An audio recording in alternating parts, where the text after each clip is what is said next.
To choose a career, how to choose your career.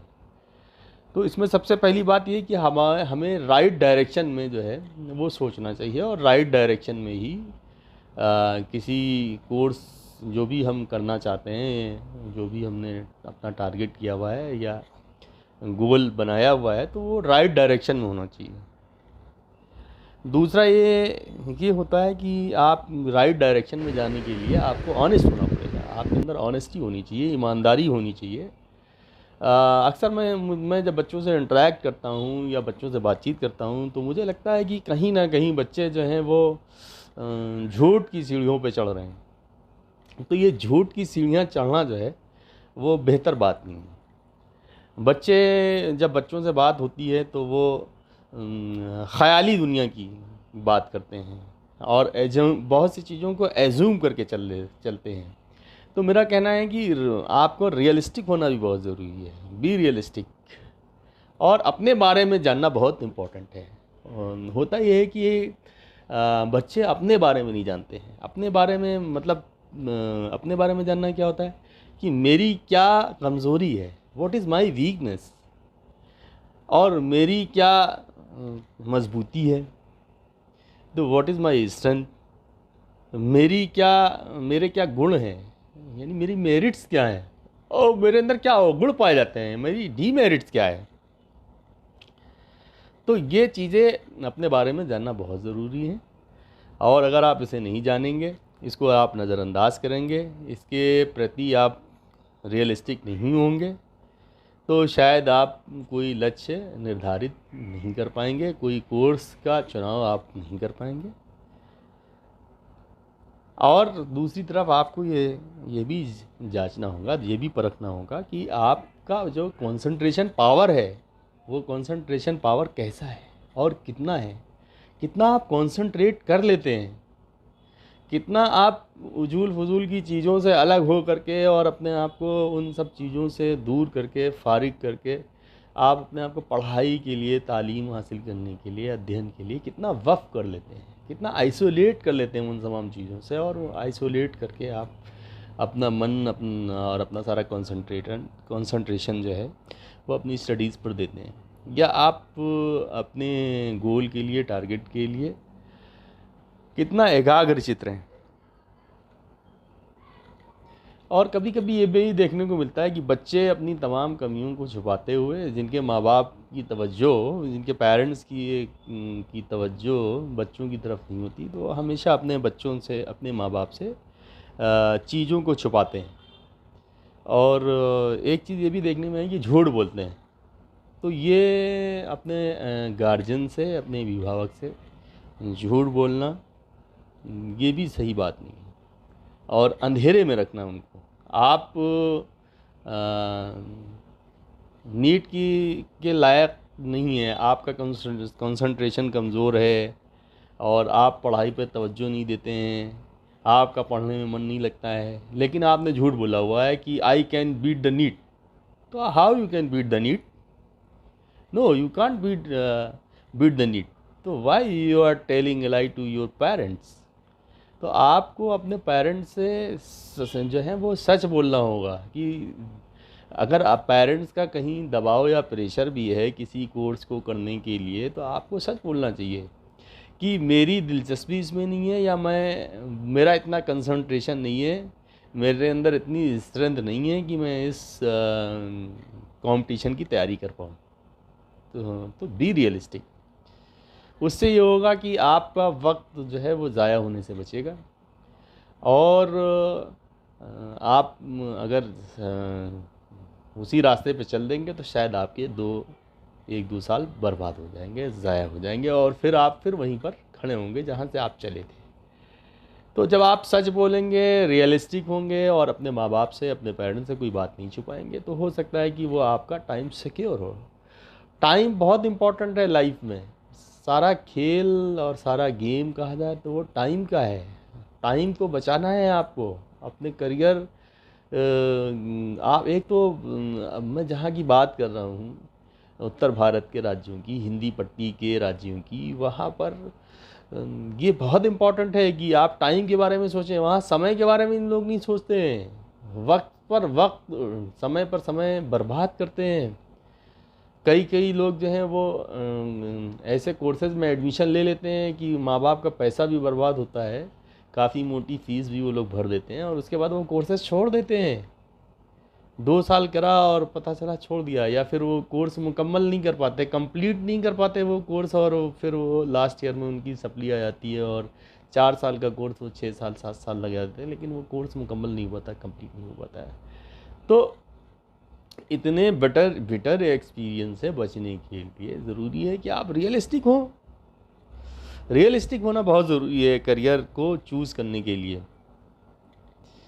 दूसरी चीज़ ये है कि बच्चों को भी और बच्चों के पेरेंट्स को ये सोचना चाहिए कि उनका जो family background means financial status जो है, इकोनॉमिक बैकग्राउंड जो है, तो वो बच्चे को कहाँ तक कि वो सर्वाइव कर सकते हैं। बच्चे का जो पढ़ाई का, शिक्षा का जो खर्च है, वो कहाँ तक कि वो बेयर कर सकते हैं, यानी कितने वर्षों तक बेयर कर सकते हैं, 2 सालों तक, 3 सालों तक, 4 सालों तक। तो डिपेंड करता है कि बच्चों के कोर्सेज़ को सेलेक्ट करने के लिए, करियर का चुनाव करने के लिए, ये भी बहुत इम्पॉर्टेंट है। इस पर अक्सर तवज्जो नहीं होती है। कोई और फिर हम सिर्फ और हमें उस वक्त इंफॉर्मेशन भी बहुत कम होती है कि अगर हमारा इकोनॉमिक बैकग्राउंड कमज़ोर है, वीक है, फाइनेंशियली पेरेंट्स सपोर्ट नहीं कर पाएंगे, लेकिन फिर भी हम तख़य्युलात, यानी जो डे ड्रीम की बात करें, द्वीप स्वप्न में खोए हुए हैं, और द्वीप स्वप्न में खोते हुए हम जो है वो ऐसे कोर्सेज़ में एडमिशन ले लेते हैं, ऐसे कोर्स का चयन कर लेते हैं, सिलेक्शन कर लेते हैं कि वो बाद में हमारे लिए बहुत मुश्किल हो जाती है फ़ीस का पेमेंट करना और जो हॉस्टल्स का पेमेंट करना। तो ये that is very tough situation come in the life. तो उससे बचने के लिए हमें ज़रूरी कि हम प्लान करें, और उससे ज़्यादा बेहतर है कि how can I support my parents. मैं अपने फादर को कैसे सपोर्ट कर सकता हूँ जल्दी। मेरे फादर इतनी मेहनत कर रहे हैं, वो सुबह निकलते हैं घर से, रात देर में आते हैं, हाँ, फिर सुबह निकल जाते हैं, फिर रात में आते हैं, और मैं मज़े से जो हूँ घूम रहा हूँ, टहल रहा हूँ, जैसे समझ में आ रहा है वैसे पढ़ रहा हूँ, नहीं समझ में आ रहा है नहीं पढ़ रहा हूँ, कंसंट्रेट करना है लेकिन नहीं कर रहा हूँ मैं, हाँ। तो मौज मस्ती कर रहा हूँ और नई नई फरमाइशें अपने पेरेंट्स से कर रहा हूँ। वो सारी चीज़ें उनके द्वारा हम लोगों को प्रोवाइड कराई जा रही हैं, और उसके बाद हम उनके बारे में बिल्कुल भी नहीं सोच रहे हैं, और हमारी एज भी बढ़ रही है, लेकिन हमने ऐसा कोई कोर्स सेलेक्ट कर लिया है कि सपोज़ मैं बताना चाहूँगा कि अगर कोई बच्चा अगर इंटरमीडिएट के बाद 2 इयर्स का कोई ऐसा प्रोग्राम कर ले जिसको करने के बाद जो कि रोज़गार परक को हो, प्रोफेशनल कोर्स कोई कर ले, और उसे उस प्रोफेशनल कोर्स करने के बाद जॉब मिल जाती है उसकी मेहनत से, तो वो क्या है, 2 इयर्स के बाद just after 10+2 and just after complete the diploma he will get the job. और जो भी उसे सैलरी मिली उससे क्या एक पेरेंट का सपोर्ट शुरू हुआ। लेकिन हम ये नहीं करते हैं। हम क्या करते हैं, हम अभी बीएससी करेंगे, फिर बीएससी करने के बाद हम या बीए करेंगे या कोई ऐसा ग्रेजुएशन करेंगे जो 3 इयर्स का एटलीस्ट हो, उसके बाद फिर हम 3 इयर्स का डिग्री कोर्स करेंगे। तो इट मीन्स दैट कि हमने 6 इयर्स के बाद फिर हम 1 ईयर हमारा जो है वो ट्रेनिंग में जाएगा, इंटर्नशिप पे जाएगा, प्रैक्टिस में जाएगा, तो उससे क्या 7 इयर्स हो गए। तो हम क्या कर सकते थे, 2 इयर्स के बाद अपने पेरेंट्स का, अपने फादर का सपोर्ट कर सकते थे, लेकिन हमने ऐसा नहीं किया। तो ये एक चीज़ भी हमें ध्यान में रखनी चाहिए कि हमारी फैमिली का बैकग्राउंड क्या है, फाइनेंशियल स्टेटस क्या है, और उस फाइनेंशियल स्टेटस को ध्यान में रखते हुए हमें जो है वो सही कोर्स का चुनाव करना चाहिए।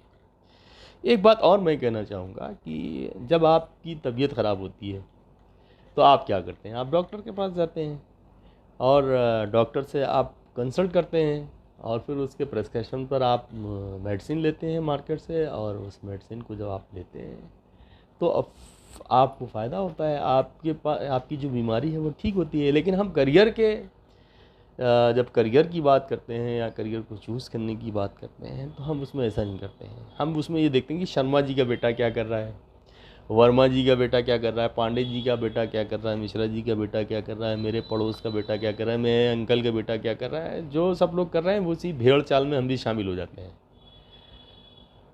तो ये भेड़ चाल जाहिर सी बात है कि वो शर्मा जी के बेटा अगर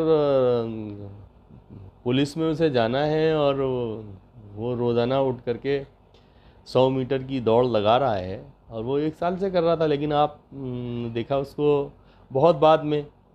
तो अब आप उसके जब आप भी एग्ज़ाम देंगे पुलिस में जाने का, तो जब दौड़ लगेगी तो आप फेल हो जाएंगे, क्योंकि आपने प्रैक्टिस नहीं की है। तो ऐसा समझना है कि आपने प्रैक्टिस नहीं की है तो आप कैसे दौड़ पाएंगे, आप जो रनिंग होती है उसे कैसे बीट कर पाएंगे, नहीं कर पाएंगे। अब जब आप नहीं कर पाएंगे तो आपका सिलेक्शन नहीं होगा, तो आपका टाइम जो है अल्टीमेटली क्या हुआ, वेस्ट हुआ ना। तो दोस्तों, मैं एक बताना चाहता हूँ कि हमें बहुत ही कंसंट्रेशन के साथ और जो पॉइंट्स मैंने अभी आपके सामने डिस्कस किए हैं उसको बिल्कुल ध्यान में रखते हुए अपने करियर का चुनाव करना है। और एक बात और बताता चलूँ मैं कि शर्मा जी का बेटा जो है, जैसे एग्जांपल देना चाहूँगा कि मारुति 800 कार है वो, तो वो शहर के लिए बहुत अच्छी है। आप उसको भीड़ भाड़ में और कहीं भी लेके पतली और छोटी और गलियों में चले जाएं, अच्छा है, बेहतर है, बहुत अच्छी है। लेकिन अगर वही अगर आप फरारी की बात करें, फरारी लेके जाना है, तो वो फरारी हो सकता है कि पतली गली में दाखिल ना हो पाए, प्रवेश ना कर पाए, अंदर ना जा सके, और आपको वो फरारी बाहर खड़ी करनी पड़े। और आपके पास अगर मारुति 800 है तो वो अंदर तक जा सकती है, हो सकता है कि जहाँ आपको जाना है उसके गेट तक पहुँच जाए वो।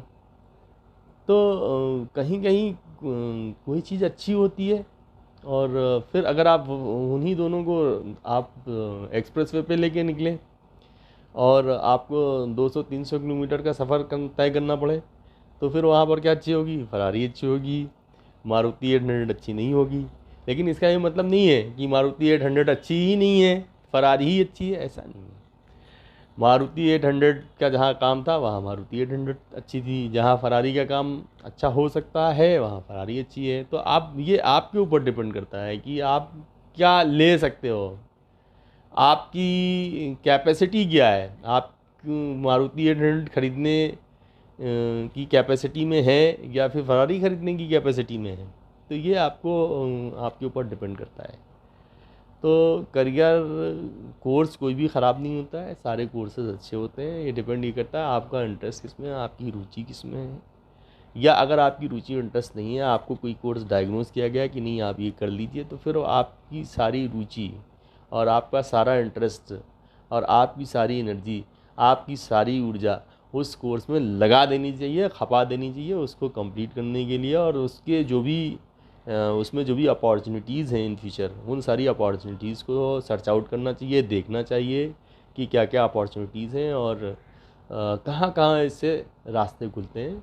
आप अगर उस पर पूरा कंसंट्रेट करेंगे, अगर आपको कोई कोर्स डायग्नोस हो गया है आपके लिए, आप उस पर मेहनत करेंगे, लेबर करेंगे, तो आप ज़रूर कामयाब होंगे। तो इसी के साथ मैं अपनी बात को यहीं पर एंड करना चाहूँगा और आपसे इजाज़त लेना चाहूँगा, और फिर मैं हाज़िर हूँगा आपके सामने कुछ नए सब्जेक्ट्स लेकर के। इसी के साथ